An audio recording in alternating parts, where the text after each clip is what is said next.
Most leaders want to keep the peace. They'll choose politeness over truth. Joy Squad, today's guest believes being nice often holds people back. True kindness means caring enough to tell the truth. Meet Derek Zahn.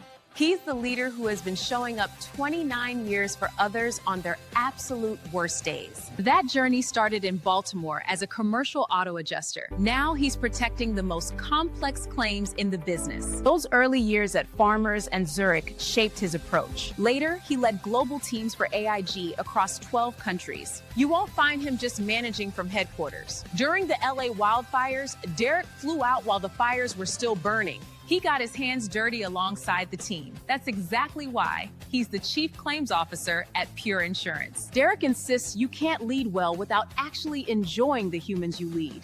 Connecting is a non-negotiable job requirement. True career alignment requires keeping personal priorities first. That's why his real anchor is in Charleston with his wife and 2 kids. Cheryl and Derek first crossed paths at AIG. Now they're reuniting to discuss the real cost of leadership. Get ready to explore why being nice is simply not enough. Joy Squad, let's welcome Derek to the stage.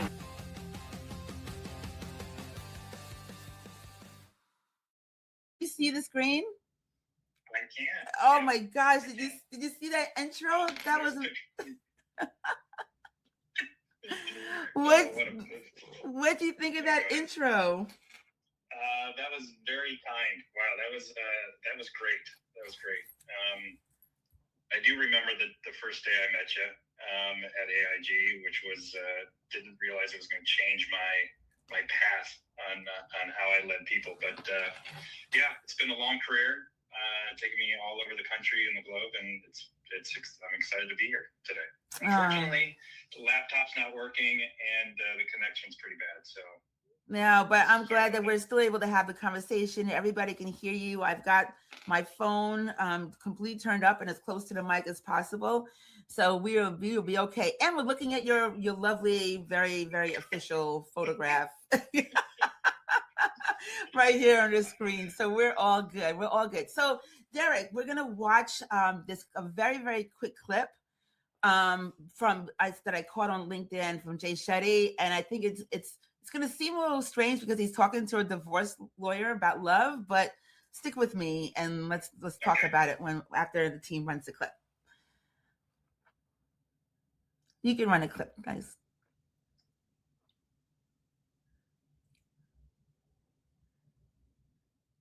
What's the best love advice you've ever heard or received or given? The hard thing to do and the right thing to do are almost always the same thing.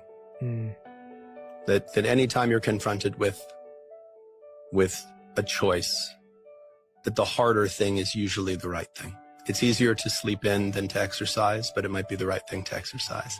It's easier to just hold your tongue and not share with your partner something that needs to be shared, but the right thing to do is to do the hard thing. So the hard thing to do and the right thing to do are almost always the same thing. What do you think about that, Derek? The hard thing and the right thing. Hard thing, yeah. I mean, I would agree with that. I think a lot of people want to do the right thing, but they want it to be in a perfect setting or scenario that then causes them not to do it. I think about that in my personal relationships.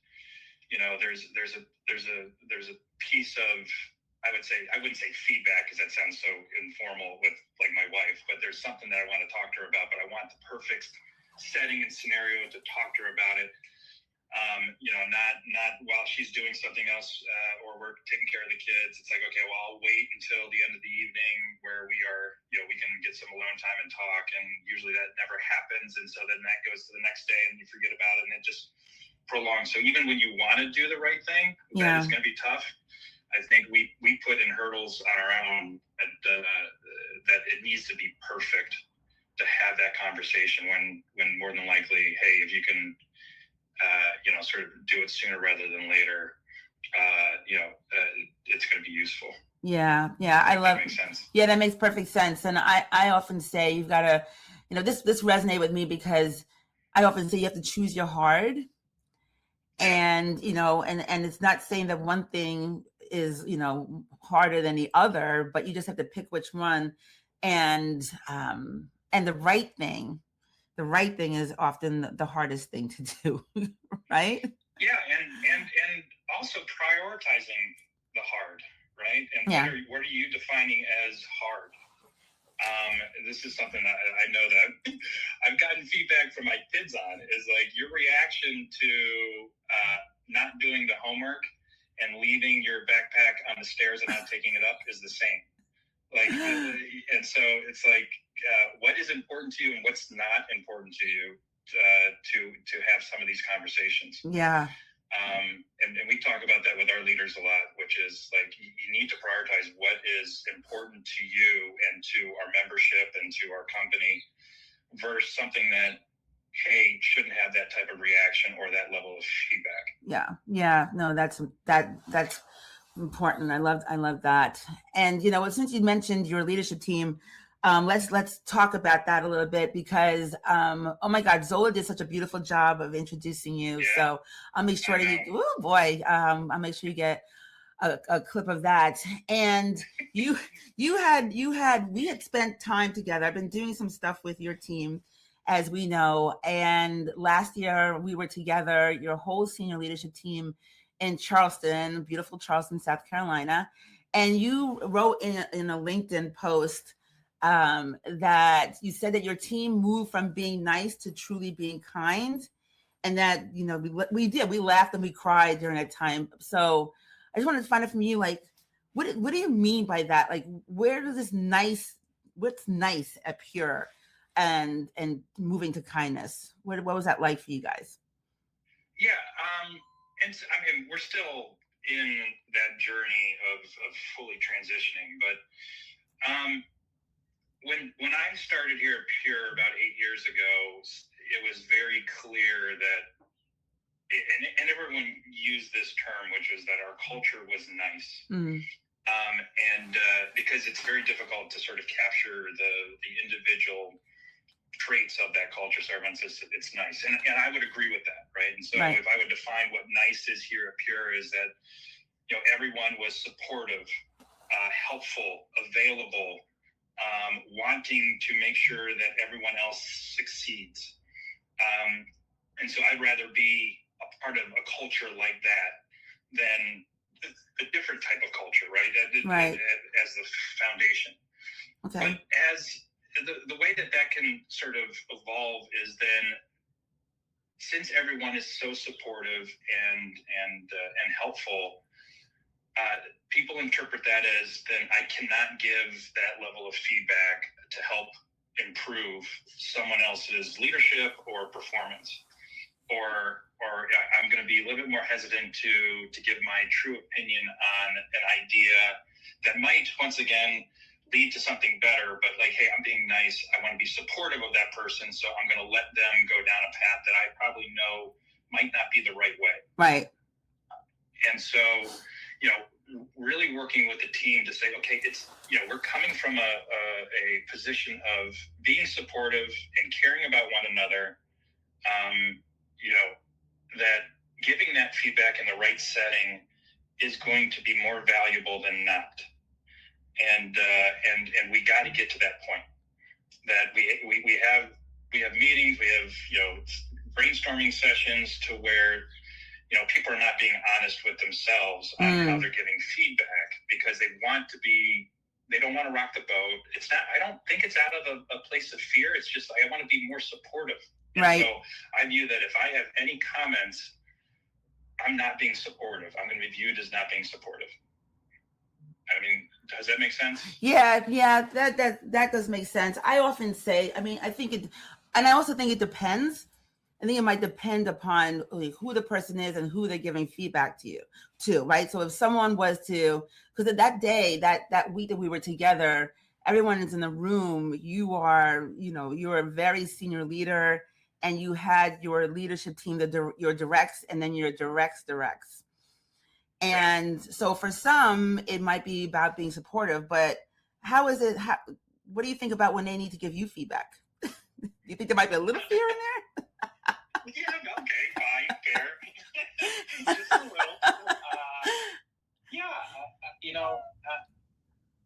It's, we do talk about half the battle is being aware feedback. Yeah. And then the other half is changing based on the feedback. And so, yeah, I mean, I'm not naive to think that I get honest and full feedback all the time from my team. It's hard. There definitely is. Yeah, there's definitely some fear there. But you know, it's just making sure that you're building an environment not to where, you know, hey, I want more feedback. I want more feedback. It is, you know, creating an environment where they feel safe. They know that I have their back.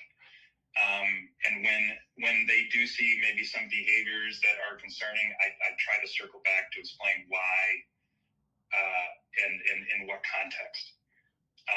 And then also own up to you know, prior feedback that I received, owning up where I know that I've fallen short, that I'm not going to be perfect. I'm trying, but that goes a long way too. I know with one of my directs, it's you know, hey, this is where I was coming from. I am so sorry. I couldn't help myself. I got to do better. I got to do better. Right. So yeah.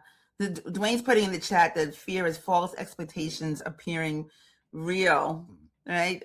yeah. Yeah, and that is true. But you know, you mentioned something that I love, and I have watched. I mean, we've known each other for years, Derek, right? For like easily over 10 years, and I've watched you lead, and I've watched you grow, and and change and mature, and you know, you're an exceptional leader. You said that you have to create like that space that's safe.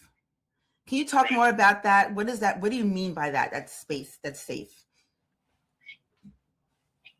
That, you know, when you have a relationship with someone, like a deeper relationship, a friendship, or you fully understand where the other person's coming from, you can have conversations and create an environment to where, despite, and I'll just use myself as an example, despite maybe some critical feedback, they know that it's coming from a spot of help and assistance and guidance, not, oh my gosh, what's going to happen after this to me? And so there's a level of confidence from that person, or, you know, that they have a spot here, and the feedback or the input is going to help them, not they're concerned around what is the next step after that piece of feedback. Right. Does that make sense? Yes, that makes sense. And that has a lot to do with taking the time to build that deeper relationship. Yes. You know, knowing what makes them tick, knowing, you know, where their strengths are, and reiterating, you know, why are they in that position, what strengths they bring to the table, and this feedback is around some gaps. It's not taking away the strengths and the performance that they might have had in a different area. Yeah. And it's of course that's easier said than done. But it takes not only time, but time also every week to show that you're there to help support. Yeah, you're building that relationship. It just makes me think about that example I gave early in the monologue with this one leader who just, you know, didn't want to take the time to get to really know and understand the people that he was responsible for. And then in that kind of environment, he was never able to give real feedback, or feedback that would be respected or received in the right way. Do you know what I mean? Because the relationship's not there. Yeah. You know? And the people, the leaders that actually, you know, truly love dealing with people, it's easier to create a safe space for them to give that feedback, because they like to build those relationships as well. Yeah. It's easier for them to get to that sort of environment or thought process to where the feedback tends to be received really, really well. What I've seen is that for leaders that don't bring that level of joy and dealing with people, which I find a big problem with, it's harder to get there, and it's harder to give that feedback to be received in a positive light.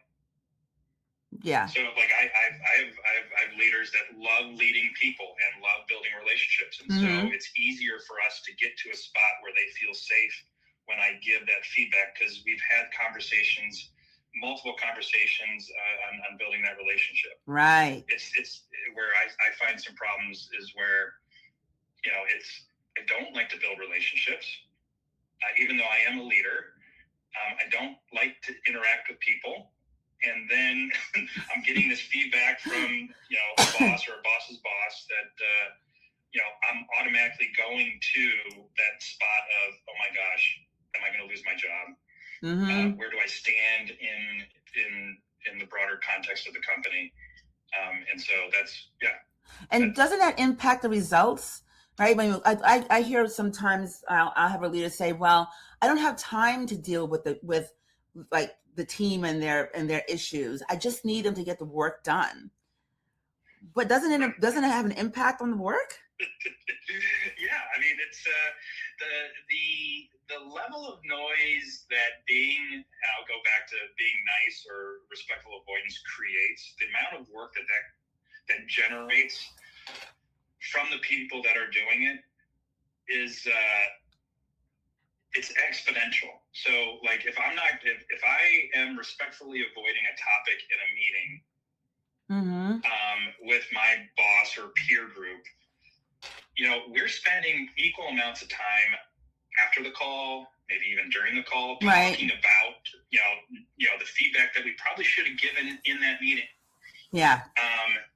And it would be naive to think that just because I didn't bring up something that doesn't create more work. It creates, I wouldn't say it's work, it just creates noise and distraction.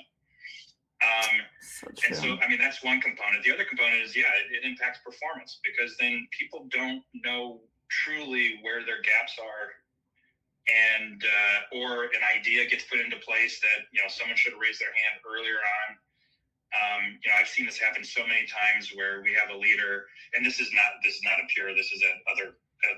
Of course, it probably does happen at Pure, but where we're all in a room, we all agree on an idea or a strategy or a tactic, and we implement it. And one of the leaders that was in the room that had an opportunity to voice their concern didn't, and then they're the ones telling everyone like, "Hey, I knew this wasn't going to work. I knew this was a bad idea." And it's like, hey, we're looking to you to give that input and feedback, and you chose not to. Right. And now you're saying,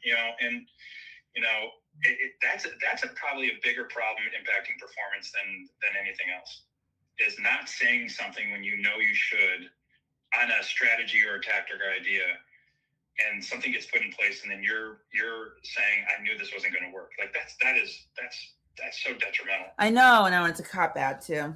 Yeah, it is. Yeah, and you're getting a lot of feedback in the chat.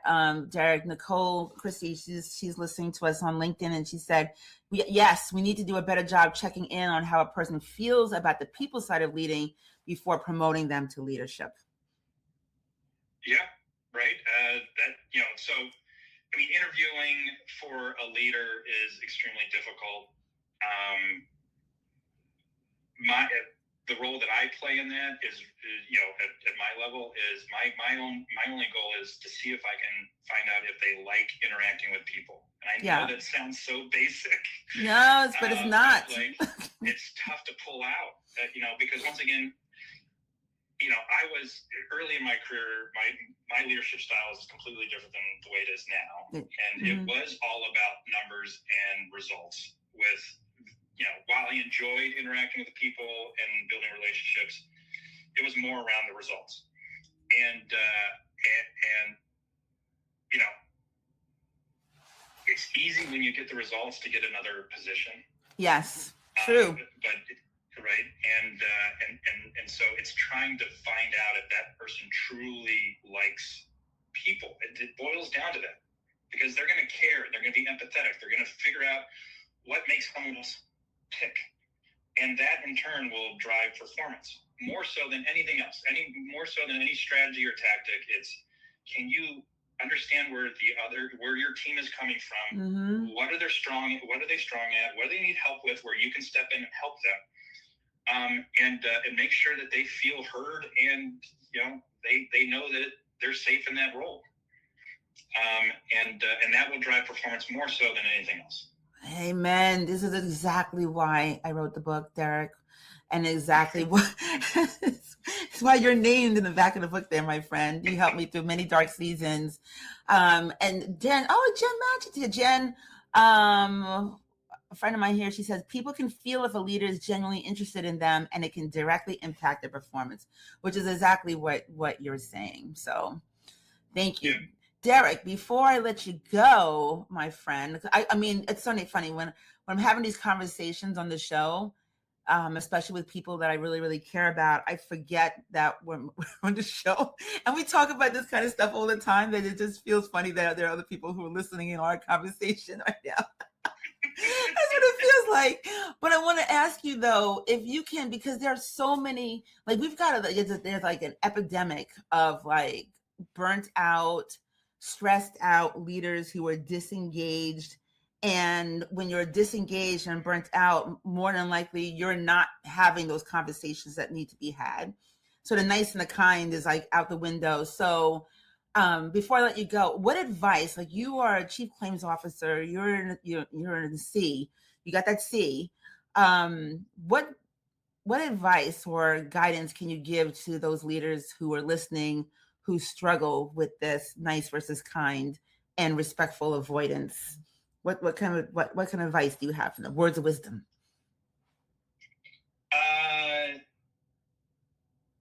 One, journal your thoughts first to help organize it. And then two, don't wait for the perfect scenario to deliver that input. I think the more that I think about this, people are looking for that perfect situation to deliver feedback that never comes around. Right. And so they never deliver it. In staff meetings, it can be very difficult because there's a lot of people on there and you're like, do I want to bring this up now or not? Or, do it. And once again, in a very respectful manner, but you're not going to get that perfect scenario. Right.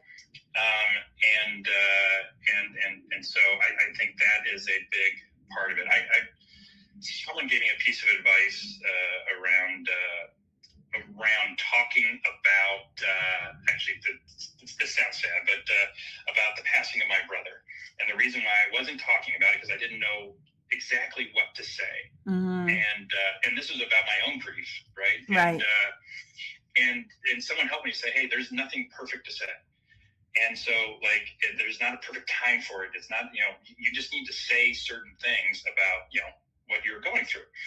And that's helped me out a lot in work as well, where it's like, hey, look, I'm going to be respectful, which I've honed that skill in over the years, where I was not always the kindest in delivering feedback, or I didn't do it in the correct scenario.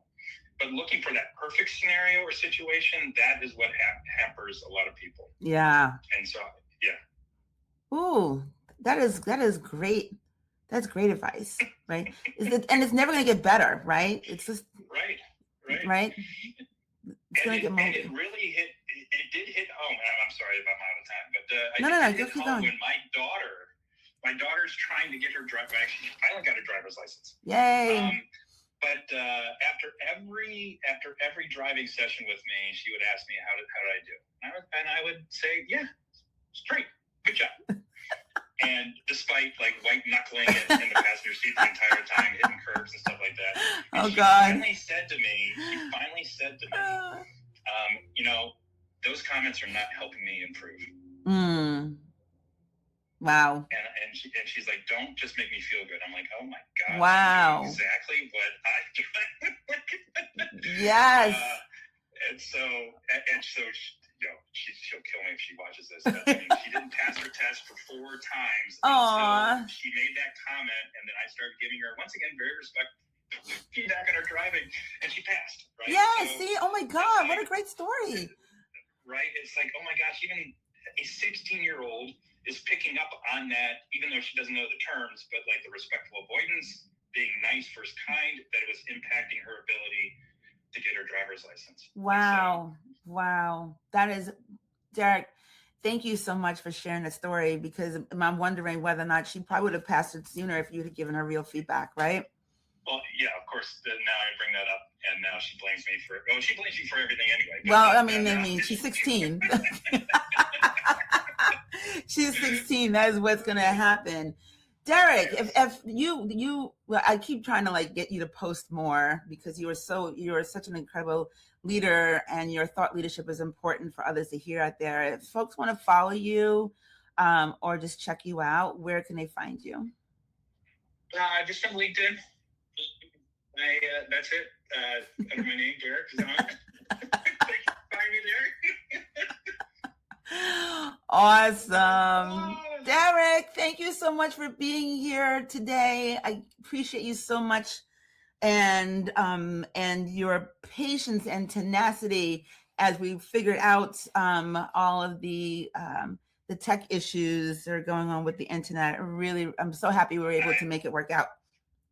I am so sorry, and I would be remiss to say that I just want to say that I appreciate our close friendship. You have made a huge impact on not only my personal life, but on my work life, on the feedback and the candor that you give me. And so once again, thank you.